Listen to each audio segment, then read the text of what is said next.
नमस्ते दोस्तों, मैं आलोक। अगले दिन हमने जो बात की थी वह थी संप्रभुता। संप्रभुता के बारे में हमने अच्छे से डिस्कस किया था, उसके प्रकार, उसके कार्य और उसके अर्थ और उसके लक्षण को। आज हम जो बात करेंगे वह संप्रभुता में ऑस्टिन का सिद्धांत। ऑस्टिन का जो संप्रभुता सिद्धांत था उसके बारे में देखेंगे। कौन सा? ऑस्टिन।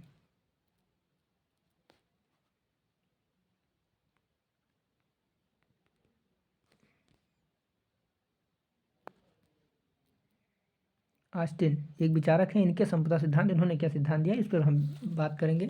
तो संप्रभुता के वैधानिक सिद्धांत का सर्वोच्च विश्लेषण जो है जॉन ऑस्टिन ने 1832 में किया था। 1832 में इन्होंने किया था। इनकी एक पुस्तक आई थी, उस पुस्तक का नाम क्या था? विधान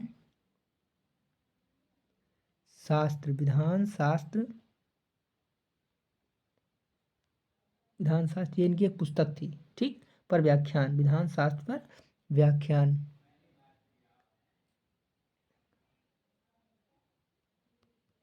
इस पुस्तक में इन्होंने सर्वोच्चता के जो सिद्धांत होती है, संप्रभुता के सिद्धांत को विस्तृत व्याख्यान किया था। ठीक है, किया है। ऑस्टिन, हॉब्स और बेंथम के विचारों से सर्वाधिक प्रभावित था। जो ऑस्टिन थे, ये जॉन ऑस्टिन या हॉब्स और बेंथम, ये विचारक थे। हॉब्स और बेंथम, जर्मी बेंथम उपयोगितावादी विचारक थे। ठीक है, इनके विचारों से बहुत ज़्यादा क्या थे? प्रभावित थे। ऑस्टिन प्रभावित थे। उनके विचार भी उसी तरह के थे, उच्चतर द्वारा निम्नतर को देना, यानी उच्च से लेकर निम्न पर जाना। यहाँ उच्चतर होता है और उच्चतर से निम्नतर जाना की बात किया था इन्होंने। किसने? हॉब्स और बेंथम ने उसी का जो सिद्धांत को अपनाया ऑस्टिन ने, यानी उच्चतर से निम्नतर आदेश देना। यानी जो डीएम होगा उससे नीचे वाला पद होगा, उससे नीचे वाला पद, मतलब ये इसको अधिकार देगा, ये इसको आदेश देगा, ये इसको आदेश देगा, ये इसको आदेश देगा। ठीक है, ऐसे उच्चतर से निम्नतम तक आदेश देते हुए जाएंगे। ठीक है, इसी विचार के आधार पर ऑस्टिन ने संप्रभुता की धारणा का प्रतिपादन किया है। कोई निश्चित उच्च सत्ताधारी मनुष्य जो स्वयं किसी वैश्विक ही सर्वोच्चतम सत्ताधारी के आदेशों का पालन का अभ्यस्त न हो। यदि मनुष्य समाज के बड़े भाग से अस्थायी रूप से आदेश का पालन करने की स्थिति में हो, तो जो होता है उच्च सत्ताधारी मनुष्य या समाज में संप्रभु होता है।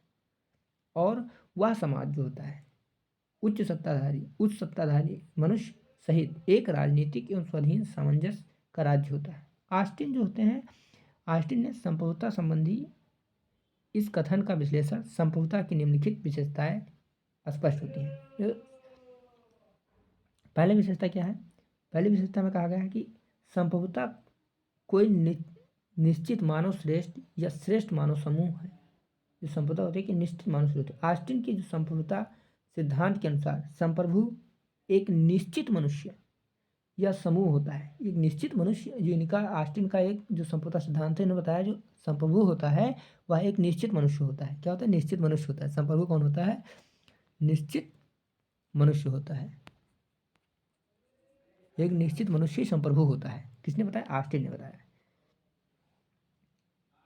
यह समूह होता है। संप्रभु की प्रत्यक्ष मानवीय तथा निश्चित बताकर ऑस्टिन ने रूसो के संप्रभुता समान इच्छा में निवास करती है के विखंडन का विचारों का विखंडन, यानी इन्होंने जो ऑस्टिन जब अपना विचार दिया निश्चित मनुष्य होती है, तो इन्होंने क्या किया? रूसो का जो विचार था उस विचार का इन्होंने क्या किया? खंडन किया। रूसो का क्या विचार था? रूसो ने बताया था कि वो समान इच्छा होती है, निवास में करती है। जो आज संभवता होती है समान इच्छा या हर व्यक्ति के अंदर या मनुष्यों में निवास करती है, उसका उस विचारों का खंडन किया। ठीक है, अब दूसरी बात है, संप्रभुता स्वतंत्र राजनीतिक समाज का अनिवार्य गुण है। जो संप्रभुता होती है वह स्वतंत्र राजनीतिक समाज का अनिवार्य गुण होती है, यानी प्रत्येक राज्य संप्रभुता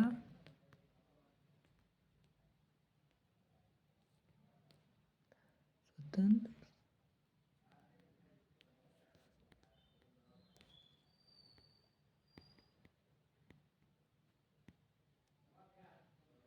राजनीतिक समाज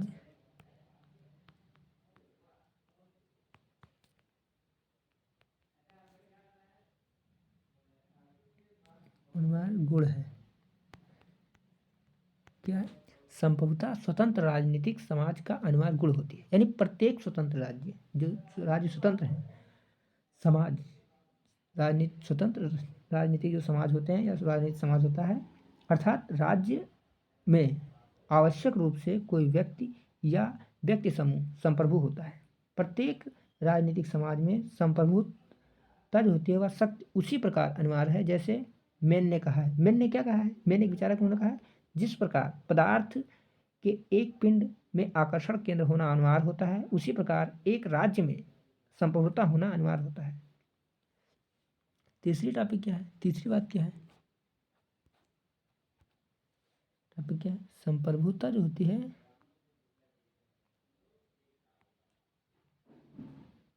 संप्रभुता का आदेश जो होता है, संप्रभु का आदेश पूछा रखा है।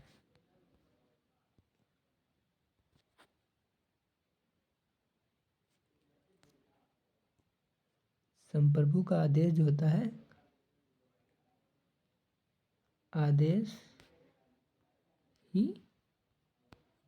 कानून होता है। यानी संप्रभु होता है उसी का आदेश। ऑस्टिन का मत है कि प्रभुत्व शक्ति आदेश ही कानून है। जो संप्रभु होता है राज्य, जो मनुष्य के अंदर, जिस व्यक्ति के अंदर संप्रभुता होती है, उसका आदेश ही क्या होता है, कानून होता है। और आदेश रूप में अज्ञाओं को न मानने की दशा में दंड का अधिकारी होना पड़ता है। जब जो शासक होता है वो इसी में संप्रभुता निवास करती है, ऑस्टिन ने बताया। और अगर उसकी जो आज्ञा है उसका पालन न किया गया तो यह राष्ट्रद्रोह होगा और वह क्या होगा, दंड का पात्र होगा, दंड का अधिकारी होगा। संप्रभुता जो होती है निरंकुश एवं असीम होती है। ऑस्टिन अपने विचार के अनुसार बताते हैं, संप्रभुता क्या होती है, निरंकुश होती है। क्या होती है, निरंकुश एवं असीम, मतलब इसकी कोई सीमा नहीं होती,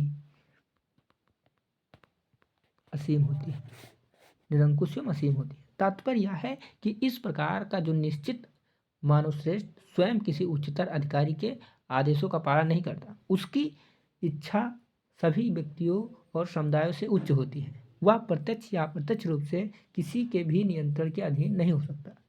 संप्रभुता की आज्ञा पालन बहुसंख्यक भाग का आदत करना होता है। ऑस्टिन का मत है कि जो निश्चित संप्रभु होती है के प्रति आज्ञाकारिता स्थिति निरंतर और अप्रतिहित होना चाहिए। संप्रभु व्यक्ति को समाज की बहुसंख्या की पूर्ण आज्ञाकारिता प्राप्त होनी चाहिए। आज्ञाकारिता आदतन का विषय होना चाहिए। संप्रभुता अविभाज्य होती है, ये मैंने पहले ही बताया है, लेकिन ऑस्टिन ने बताया है कि जो संप्रभुता होती है क्या होती है, अविभाज्य होती है।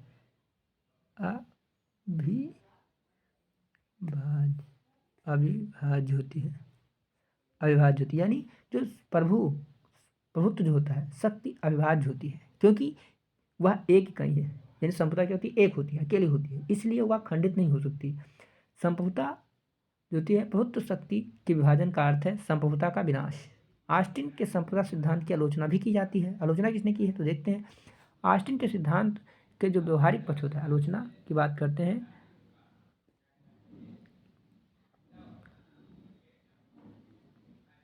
आलोचना की जाती है इनकी, ऑस्टिन के विचारों की आलोचना भी की जाती है। आलोचना किस आधार पर की जाती है, व्यवहारिक पक्ष को पूर्ण अवहेलना किए जाने के कारण। जो व्यवहारिक पक्ष होता है, कारण सर हेनरी मैन, ब्राइस ये आर लॉर्ड और बंसाली जेम्स स्टीफन आदि विद्वानों ने इसकी कठोर आलोचना की। कौन कौन है, सन हेनरी मैन है, हेनरी मैन, ब्राइस है, और कौन है, ये are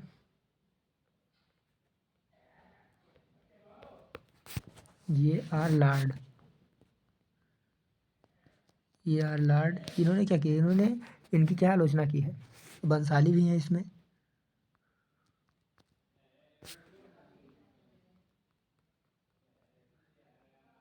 Bhansali, James Stephen,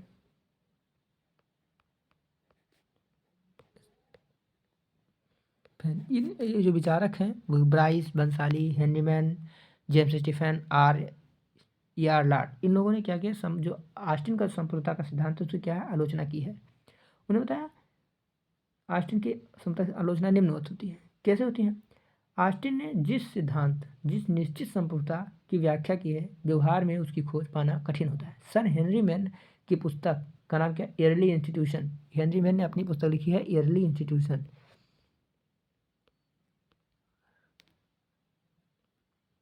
yearly institution जो होती है पुस्तक है इनकी,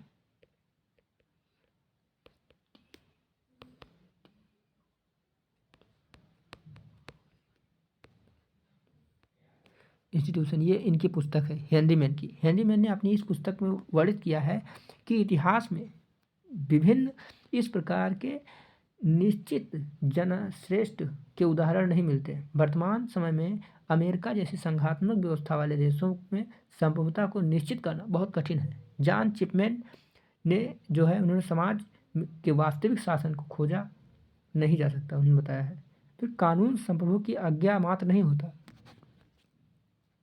दूसरी आधार पर विशेष इनकी जो आलोचना की जाती है वो होती है कि कानून संप्रभु की आज्ञा मात्र नहीं होता। ऑस्टिन ने के अनुसार संप्रभुता का आदेशी कानून होता है, ऑस्टिन ने बताया। लेकिन यही धारणा, ऑस्टिन की यह धारणा एक पक्षीय और त्रुटिपूर्ण है। कोई भी सत्ताधारी संप्रभु चाहे कितना भी शक्तिशाली क्यों ना हो, मन माने कानून नहीं बना सकता। यानी जिसके पास संप्रभुता होगी, अगर हम एक व्यक्ति में मान लें, तो इच्छा अनुसार या मनमानी कानून नहीं बना सकता। लास्की का मत है कानून में आदेश का भाव अप्रत्यक्ष है, यानी जो कानून होता है उसमें अप्रत्यक्ष रूप से होता है। इसे दंड का विचार सिवाय चक्करदार तरीके से अनुपस्थित होता है। डिग्वी का कहना है कि राज्य कानून का निर्माण नहीं करता, बल्कि कानून ही राज्य की स्थापना करते हैं। अब जो होती है संप्रभुता असीमित नहीं होती। उन्होंने बताया संप्रभुता असीमित होती है। किसने? ऑस्टिन ने बताया। ऑस्टिन के संप्रभुता का प्रधान लक्षण संप्रभुता की असीमित शक्तियाँ और निरंकुशता है। परंतु आलोचक होते हैं वह संप्रभुता को असीमित नहीं मानते। वो कहते हैं, बंसाली जो है उनका मत है कि राज्य अपने समस्त स्वरूप जो होता है, राज्य होता है उसका जो समस्त स्वरूप होता है, बंसाली उन्होंने बताया है कि जो राज्य है उसका समस्त स्वरूप क्या होता है, अपने समस्त स्वरूप में सर्वशक्तिमान नहीं हो सकता, क्योंकि जो बाहरी मामलों में वह अन्य राज्यों के अधिकारों और आंतरिक क्षेत्रों स्वयं प्रकृति तथा अपने सदस्यों के व्यक्तिगत अधिकारों को सीमित करता है। अब ये संप्रभुता अविभाज्य नहीं है। ऑस्टिन ने संप्रभुता को अविभाज्य बताया, परंतु आलोचकों का कहना है व्यवहारिक दृष्टिकोण जो होता है, व्यवहारिक दृष्टिकोण से संप्रभुता की अविभाज्यता को स्वीकार नहीं किया जा सकता। वर्तमान समय में संघात्मक राज्यों में तो संप्रभुता आवश्यक रूप से विभाजित होती है। जब हम संघात्मक राज्य की बात करते हैं तो वहाँ समता की बढ़ जाती है कि संघ के पास भी होती है और राज्य के पास भी होती है। ऑस्टिन का सिद्धांत निरंकुशता का समर्थक है। ऑस्टिन का जिस मानव श्रेष्ठ की परिकल्पना करता है उसे ही सर्वशक्तिमान संप्रभु समस्त शक्तियाँ सौंप देता है। आलोचक इसे उचित नहीं मानते। जैसे हिटलर, मुसोलिनी जैसे मनुष्य मानव संप्रभु ऑस्टिन के सिद्धांत का सहारा लेकर ही तानाशाह बने। ठीक है, हम बात करें महत्व की, क्या इनकी महत्व क्या होता है, तो उपरोक्त आलोचनाओं के उपरांत भी ऑस्टिन का जो संप्रभुता सिद्धांत होता है, सिद्धांत क्या होता है, अपना विशेष महत्व है। ऑस्टिन के वैधानिक दृष्टिकोण के आधार पर इस सिद्धांत का प्रतिपादन किया गया है। गार्नर एक विचारक हैं, इन्होंने बताया है, गार्नर एक विचारक, इनके आधार पर जो कहा गया है कि संप्रभुता, इन्होंने कहा है कि जो संप्रभुता होती है, संप्रभुता के वैधानिक प्रकृति के रूप में ऑस्टिन का सिद्धांत नितांत स्पष्ट एवं तर्कसंगत होती है। इस सिद्धांत के प्रति की गई अधिकांश आलोचनाएं भ्रम या मिथ्या धारणा पर आधारित होती हैं। जय हिंद दोस्तों, वीडियो को सब्सक्राइब करना, लाइक करना ना भूलें। नमस्कार।